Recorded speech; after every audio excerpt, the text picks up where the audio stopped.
Good evening, everybody. Last night we had some drama.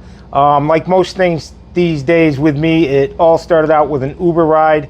I picked up this guy and he was going to pick his car up at an impound yard. Now here in San Antonio, the city has their own impound yard, not like up in Syracuse where everything was farmed out to the local businesses and tow trucks. So anyway, I get to the impound yard, which is right next to Kelly Air Force Base, and I drop the guy off and I notice all the junk cars behind the fence. And if you couldn't tell, I've taken pictures of junk cars in the past, and I'm a big fan of junkyards. So I figured I'd give it a shot and try to get T2 some authorization. Since we were so close to the Air Force Base, I didn't think we'd get authorization, but we did. We were like, if it makes any sense, we were perpendicular to the runway, so we had the tiny sliver on the map where we could fly, which is great. So I got T2 up above the junkyard. It was really cool. There's a lot of stuff in there. There's boats, trailers, RVs, cars. I even saw a couple golf carts. It's pretty cool, and you'll see the video. But at any rate, I was doing one of my sidewards kind of angular videos, and I crashed T2 into a tree, and he landed in the impound yard. Now, if you can picture a junkyard, and it's just the whole area is very unforgiving, and the fence is barbed wires, and they said there's video, and like I couldn't get in there without telling the employees that I flew T2 into there. I didn't know if he was broke or what was going on. But there is a button that says on the remote control that says find my drone. So that worked really well. I could tell that he was in fact in the junkyard. So I go up to the office, and like I said, this place was not accommodating. It's just bulletproof glass, and basically it was a police station where they bring all the cars. It's hard to describe, but there's two windows that you go to get a car, or to look at your car if it was stolen or towed for any reason, and then the other window was the auction window. So I'm standing in line to talk to somebody to see if I can go get my drone T2.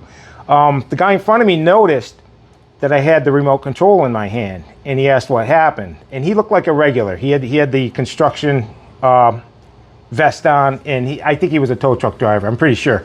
And he said, and I asked him, do you think I'll be able to work this out? And he said, yeah, they're pretty good here. And he gets up to the window and he asked for the boss. He knew the boss by name. So at this point, he told the boss what happened to me, and he was helping me out. It was great. He was a really nice guy.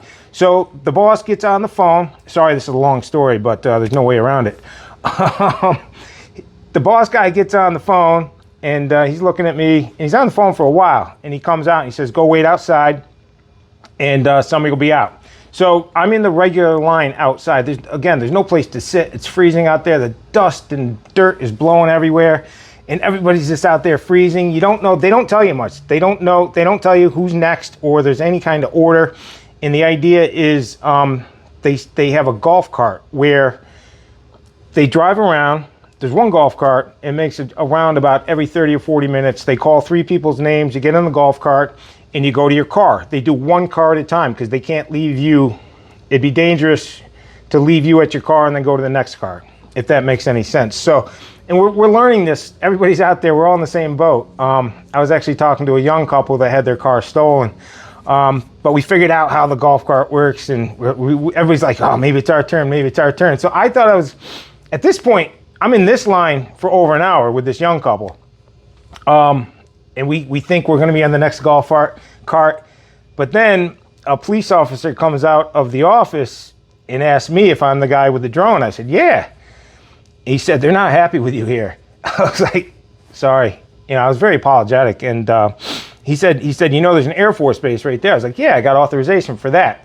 So at that point, he asked me if I had my Part 107 drone license, which I was impressed that he knew about that license. And I did. I had it with me. So he asked me for the drone license and my driver's license.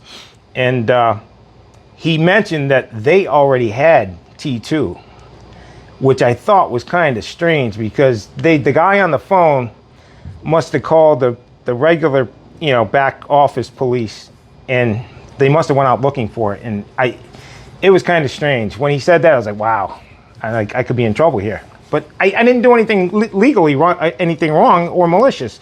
And the fact that I had my drone license gives me legitimacy.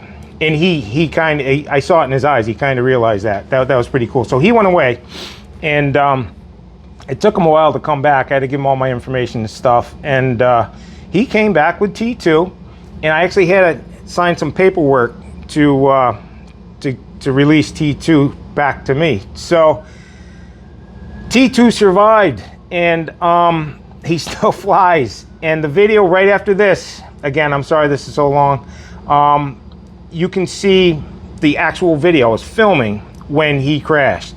So it all worked out. It was, I don't say this word a lot, but I was anxious. I didn't know, we didn't know what was gonna happen. It was a little odd. So lesson learned, and that's it. Have a great night.